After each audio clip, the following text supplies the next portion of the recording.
कतै तपाईलाई डर लाग्छ आफ्नो छोराको भविष्य सोच्दा, छोरीको भविष्य सोच्दा, या यिनीहरू परमेश्वरदेखि टाढो हुने हो कि यिनीहरू स्वर्गीय भविष्यमा जान्छ कि जाँदैन, नाति पलातीहरू के हुने हो भनेर यदि यो चिन्ताले तपाईलाई सताएको छ भने आज म तपाईको अगाडि राम्रो उत्तर लिएर आएको छु प्रेरितको पुस्तकबाट। धेरैचोटि हामी सोच्छौँ हप्तामा एकचोटि सेवकाई धाएर हाम्रो जिन्दगी राम्रो हुन्छ, हुँदैन। कहिले तपाईले आफूलाई प्रश्न गर्नुभएको छ किन प्रेरितको मण्डलीहरू शक्तिशाली थिए, किन उनीहरू ओरिजिनल थिए, किन उनीहरूको प्रभाव शक्तिशाली रूपमा फैलेको थियो? त्यहाँ विभिन्न कारणहरू छ। कतिले भन्छन् उनीहरूको आत्मा स्वच्छ थियो, कतिले भन्छन् पवित्र आत्माको ब्याप्टिजम थियो, कतिले भन्छन् उनीहरूले चिन्ह चमत्कार गर्थ्यो, कतिले भन्छन् प्रेरितहरू उनीहरूसँग थियो। यस त्यो सबै रिजन राइट भए तापनि म आज तपाईलाई एउटा ठुलो गोप्य कुरा बताउन गइरहेको छु, किनभने उनीहरू हाउस चर्चमा सामेल हुन्थ्यो।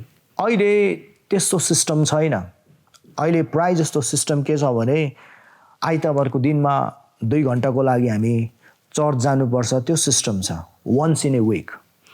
तर यदि तपाईँ प्रेरितको पुस्तक 1 अध्याय 2 अध्याय पढ्नुभयो भने नि हरेक दिन उनीहरूले प्रेरितको शिक्षामा हिँड्थ्यो। हरेक दिन उनीहरू एकतामा, प्रेममा, प्रार्थनामा र प्रभु भोजमा सामेल हुन्थ्यो। तपाईँले भेटाउनुहुन्छ। आज यो हरेक दिनलाई हटाएर हामी हरेक हप्ता पारेको कारणले गर्दाखेरि दिन बदिन ख्रिस्टको मण्डलीहरू अर्कै भइरहेको छ। राम्रो रीतिमा होइन, नराम्रो रीतिमा। अघि मैले भने चाहिँ यदि तपाईँ आफ्नो परिवारलाई डरो राख्न चाहनुहुन्छ, तपाईलाई छोरा छोरी नाति पलातीको चिन्ता छ भने नि हामीले जुन चाहिँ प्रेरितको पुस्तकमा त्यो मोडल देखेको छौँ नि, त्यो बेस्ट मोडल हो। हरेक दिन प्रेरितको शिक्षामा हिँड्ने, हरेक दिन एकतामा, प्रेममा, प्रार्थनामा र प्रभु भोजमा सामेल हुने, त्यो कुरा जब हामीले रेस्टोर गर्छौँ नि आफ्नो परिवारमा, तब मात्र हाम्रो भविष्य र हाम्रो बच्चाहरूको भविष्य चाहिँ उज्जवल छ। नत्र त सबै कुरा हराएर जान्छ। अस्ति भर्खर 2 जना अमेरिकाबाट आउनु भएको थियो अनि उहाँसँग मेरो कुरा यही नै चल्यो कि अनि अहिले ज्ञानको समस्या छैन। तपाईँले युट्युब खोल्नुहोस्, तपाईँले 101 बेस्ट अगुवाहरू भेटाउनुहुन्छ। कस्तो कस्तो गहिरो शिक्षा दिनेहरू तपाईँले पाउनुहुन्छ। नेपालीमा पाउनुहुन्छ, हिन्दीमा पाउनुहुन्छ, इङ्ग्लिसमा पाउनुहुन्छ। जुन सेकुलर मानिसले भन्छ अलमोस्ट एभ्रिथिङ अहिले युट्युबमा त फ्रीमा हामीले पाइरहेको छौँ भनेर। युट्युब त अहिले एडुकेसनल प्लेटफर्म भइरहेको छ। तर अमेरिकामा प्रब्लम के थियो भनेर हामीले छलफल गर्दाखेरि हाम्रो निष्कर्ष यही आयो कि अमेरिकामा ज्ञानको कमी छैन, अमेरिकामा पावरको कमी छैन, अमेरिकामा इभन पैसाको कमी छैन, अमेरिकामा कमी चाहिँ नि डिसाइपलसिपको छ। बुझ्ने भाषामा भन्दाखेरि हामी 6 दिन काम गर्छौँ, 1 दिन विश्राम लिन्छौँ। हामी जिम पनि 6 दिन जान्छौँ, 1 दिन विश्राम लिन्छौँ। तर यदि हामी ख्रिस्टसँगको हिँडाइ, ख्रिस्टको चेलापनको जुन चाहिँ अभियानमा चाहिँ हामी हप्तामा एकचोटि मात्र गर्छौँ, त्यसले कहाँ हुन्छ र? हुँदैन। अब म किन त्यो हाउस चर्च मलाई बेस्ट लाग्छ भने घर डरो छ भने मात्र भविष्य डरो हुन्छ। घर आत्मामा स्ट्रङ छ, ख्रिस्टको शिक्षामा एकदम बलियो छ भने मात्र तपाईँको छोराछोरी नाति पलाती बलियो हुन्छ।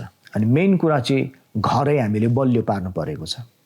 तर प्रेरितको मण्डलीहरू किन शक्तिशाली थिए? किनभने उनीहरूको घर बलियो थिए। घरमा परमेश्वरको राज्यको शिक्षा बाल बलिका हरेक सदस्यले एभ्रिडे सुन्थ्यो। घरमा एभ्रिडे उनीहरू प्रेरितको शिक्षामा हिँड्थ्यो, एभ्रिडे उनीहरू प्रार्थना गर्थ्यो, एभ्रिडे उनीहरू पवित्र आत्माको सङ्गतिमा अनि चेलापनको त्यो एक दुसराको ख्रिस्टको प्रेममा बग्थ्यो कि। अनि यो जबसम्म रेस्टोर हुँदैन नि, जति पनि बाइबल कलेज आए तापनि, जति पनि बाइबल तालिम आए तापनि, ओर जति पनि प्रिचर्स टिचर्स आए तापनि केही हुँदैन।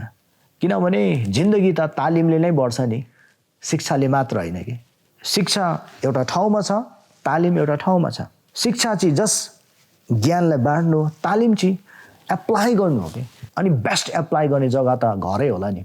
अब हेर्नुहोस्, कुकुरलाई हामी तालिम दिन्छौँ, कुकुरलाई हामी खाना दिन्छौँ, उठ्नु सिकाउँछौँ, बस्नु सिकाउँछौँ, बाहिर जानु सिकाउँछौँ र कुकुरलाई हामी बाँध्छौँ।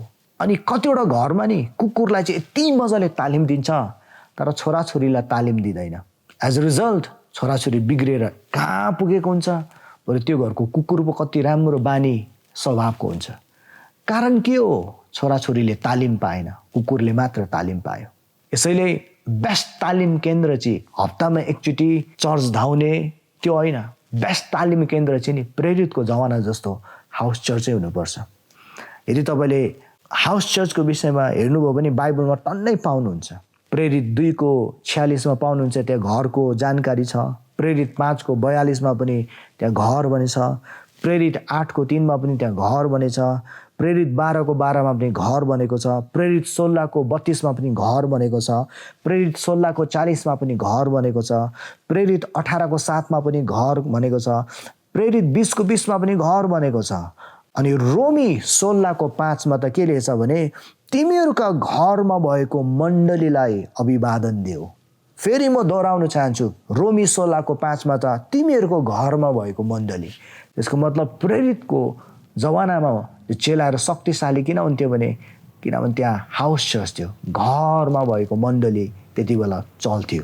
पहिलो कोरिन्थी 16:19 पनि तपाईँले पाउनुहुन्छ, घरमा भएको मण्डली। कलासी 4:15 पनि पाउँछ हामी, घरमा भएको मण्डली। त्यसो मण्डली चाहिँ घरमा भेला हुन्थ्यो। फिलोमन 1:2 पनि हामी पाउँछौँ, घरमा भएको मण्डली। फोकस चाहिँ अब घरमा हुनुपर्छ। यदि बाउ आमा डरो छ र उनीहरूले भाषण मात्र होइन तर प्र्याक्टिकली व्यवहारिक रूपमा आफ्नो छोराछोरीलाई त्यो कुरामा तालिम दिँदैछ, आफू पनि गर्दैछ, छोराछोरीलाई पनि सिकाउँदैछ भने नि त्यो छोराछोरीहरू प्रेरितको जमाना जस्तो स्ट्रङ हुन्छ ख्रिस्टमा र उहाँको राज्यमा। तर हामी फेरि हप्तामा एकचोटि मात्र भरोसा गऱ्यौँ भने त्यो चाहिँ कस्तो हुन्छ भने आफै सिगरेट खाएर छोराछोरीलाई तिमीहरू खानु हुँदैन है भने जस्तै हो। आफै नराम्रो कुरा लिएर तिमीहरू गरे कि म खुट्टा भाँचिदिन्छु भने जस्तै हो। ज्योति र नुन भनेको के हो? प्र्याक्टिकल हो। ख्रिस्ट यीशुले आफ्नो चेलाहरूलाई कसरी हुर्काउनु भयो? खालि भाषण दिएर होइन कि, खालि शिक्षा दिएर होइन कि, सँगसँगै हिँडाएर मैले जे बोल्दैछु तिमीहरूको आँखाले पनि हेर, सत्य हो। मैले जे गर्दैछु, मैले भूतलाई खेदाएँ, अब तिमीहरू पनि भूतलाई खेदाऊ। मैले निको पारेँ, तिमीहरू निको पार। मैले माया गरेँ, तिमीहरू माया गर। मैले जे गरेँ तिमी पनि गर। त्यो प्र्याक्टिकल शिक्षा हो। फेरि म दोहोऱ्याउन चाहन्छु, कतिवटा घरमा छोराछोरी यति बिग्रेको हुन्छ तर त्यो घरको कुकुर चाहिँ यति राम्रो डिसिप्लिनमा रहन्छ। किनभने त्यो घरको मान्छेले कुकुरलाई चाहिँ मजाले तालिम दियो, बाँधी दियो, होइन, बस्नु उठ्नु सिकायो, छोराछोरीलाई चाहिँ सिकाएन। त्यही कारणले गर्दाखेरि हाउस चर्च एकदम म्याटर गर्छ। यसै कारणले गर्दा प्रेरितको जमानामा जुन चाहिँ मण्डली थियो नि यति शक्तिशाली किन थियो भने किनभने उनीहरूको हाउस चर्च एकदम स्ट्रङ थियो। उनीहरूको घरमा ख्रिस्टको राज्यको तालिम, एकतामा हिँड्ने तालिम, प्रेममा हिँड्ने तालिम, प्रभुभोज खाने तालिम, प्रेरितको शिक्षामा हिँड्ने तालिम, एभ्रिडे पवित्र आत्माको शक्तिमा बग्ने तालिम एभ्रिडे हुन्थ्यो, एभ्रिडे। अनि जुन कुरा हामी रेगुलरली गर्छौँ नि त्यो कुराको विजय हुन्छ। जुन कुरा हामी हप्तामा एकचोटि गर्छौँ नि त्यो कुराको विजय हुँदैन, हार हुन्छ। यसै कारणले गर्दाखेरि अब त्यो हप्तामा एकचोटि गर्ने कुराबाट चाहिँ जब हामी यो कन्सेप्ट हाउस चर्चमा जब आउँछौँ नि, घरेलु मण्डलीमा हामी प्रेरितको जमाना जस्तो शक्तिशाली हुन्छौँ। र याद गर्नुहोस्, तपाईँहरू व्यवहारिक बन्नुहुन्छ। डेली परमेश्वरको प्रेम चाखेर, डेली सङ्गति गरेर, डेली उहाँको वचन घोषणा गरेर, सोचेर, पालन होसियारी साथ गरेर एन्ड तपाईँको छोराछोरीले नि आँखाले देख्छ कि मेरो बुवा साँचो हुनुहुन्छ, मेरो आमा साँचो हुनुहुन्छ भनेर। एकजना पास्टरको छोरीले मलाई के भन्नुभयो भने एकदम तितो सत्य उहाँले भन्नुभयो। उहाँले डाइरेक्टली भन्नुभयो, जसको जिन्दगी नै फेक छ, जसले जे बोल्छ गर्नु अर्कै गरिरहेछ, उनीहरूले चेला कहिले बनाउनु सक्दो रहेछ भनेर उहाँले भन्नुभयो। त्यो कस्तो नमिठो तितो सत्य हो कि। त्यसको मतलब जब फेक लाइफ हुन्छ नि, हामी आफै नराम्रो काम गर्छौँ र छोराछोरीलाई तिमीहरू गर्नु हुँदैन, त्यो चेलापन हुनु सक्दैन।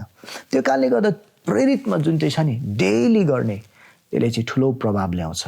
यदि प्रेरितको जस्तो हाउस चर्चको रेस्टोरेसन जब हुन्छ नि, याद गर्नुहोस् तपाईँको छोरा छोरी नाति पलाती कसैले प्रभुलाई बोल्दैन, तर उनीहरू झन् स्ट्रङ हुँदै जान्छ, बलियो हुँदै जान्छ। God bless you.